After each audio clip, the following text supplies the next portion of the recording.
ഏറ്റവും വലിയൊരു ഗിഫ്റ്റാണ് നമ്മുടെ ശരീരം. നമ്മളിപ്പോൾ എപ്പോഴും നമ്മുടെ ഒരു വീടിന് വേണ്ടിയിട്ടോ കല്യാണത്തിൻ്റെ ഒരു ലക്ഷങ്ങൾ ഇങ്ങനെ മുടക്കും. വീടിന് കൊല്ലം അവിടെ പെയിൻ്റ് അടിക്കണം, അവിടെ ചെതൽ പിടിച്ചിട്ടുണ്ടാകും, മാറ്റണം, ഇത് നോക്കണം, അത് ശരിയാക്കണം. വീട്ടിൽ നമ്മൾ എത്ര മണിക്കൂർ അടിക്കുക? ചിലപ്പോൾ ഒരു 4-5 മണിക്കൂർ അല്ലെങ്കിൽ ഉറങ്ങാനേ ചിലപ്പോൾ വീട്ടിലേക്കേ ഉള്ളൂ. ബാക്കി ടൈമിലൊക്കെ ജോലിക്കോ ബാക്കി പ്രശ്നങ്ങൾക്കോ. വീട് നമുക്ക് കുറച്ച് മണിക്കൂറിന് വേണ്ട സാധനമാണ്. അതിന് വേണ്ടി നമ്മൾ ലക്ഷങ്ങൾ മുടക്കി എന്നും മോടി പിടിപ്പിച്ച് നോക്കി നടത്തും. എന്നാണെന്ന് വെച്ചാൽ നമ്മുടെ ശരീരമോ നമുക്ക് 24 മണിക്കൂർ വേണ്ട ഒരു സാധനമാണ് ശരീരം. അതിന് വേണ്ട റെസ്റ്റ് നമ്മൾ കൊടുക്കുന്നുണ്ടോ?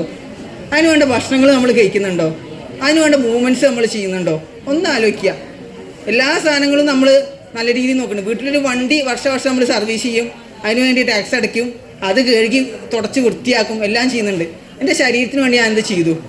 ശരീരത്തിന് കുറച്ച് ബുദ്ധിമുട്ടുണ്ട്, അല്ലെങ്കിൽ അവിടെ വേദന ഉണ്ട്, ഇവിടെ പ്രശ്നങ്ങളുണ്ട്, അതപ്പോൾ തന്നെ ക്ലിയർ ആയി കഴിഞ്ഞാൽ എന്താവും? അതിൻ്റെ സർവീസ് അവിടെ റെഡിയാവും. നമ്മൾ പണ്ട് ഓരോ കാലങ്ങളനുസരിച്ചിട്ട് അല്ലെങ്കിൽ ഓരോ മാസങ്ങൾക്കനുസരിച്ച് ഭക്ഷണത്തിൽ മാറ്റങ്ങൾ വരുത്തിയിരുന്നു, നമ്മുടെ ചര്യകൾ മാറ്റങ്ങൾ വരുത്തിയിരുന്നു.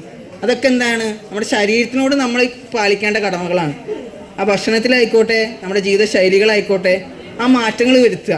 ആ മാറ്റങ്ങൾ കൂടി നമ്മുടെ ഈ മരുന്നുകളുടെ ഒപ്പം തെറാപ്പികളൊപ്പം പോയി കഴിഞ്ഞാൽ എന്ത് ചെയ്യും? നിങ്ങൾക്ക് എത്രയും പെട്ടെന്ന് മാറ്റങ്ങളുണ്ടാവും. ഈ കാര്യങ്ങൾ കൂടി എന്ത് ചെയ്യുക? നിങ്ങളുടെ മനസ്സിൽ വെക്കുക. തലവേദന മുതൽ കാലിൻ്റെ ചെറുവിരലൊരു വേദന ആയിക്കോട്ടെ, അതുവരെ എന്തുകൊണ്ടാണ് എന്ന് മനസ്സിലാക്കിയിട്ട് ട്രീറ്റ് ചെയ്യാൻ നോക്കുക.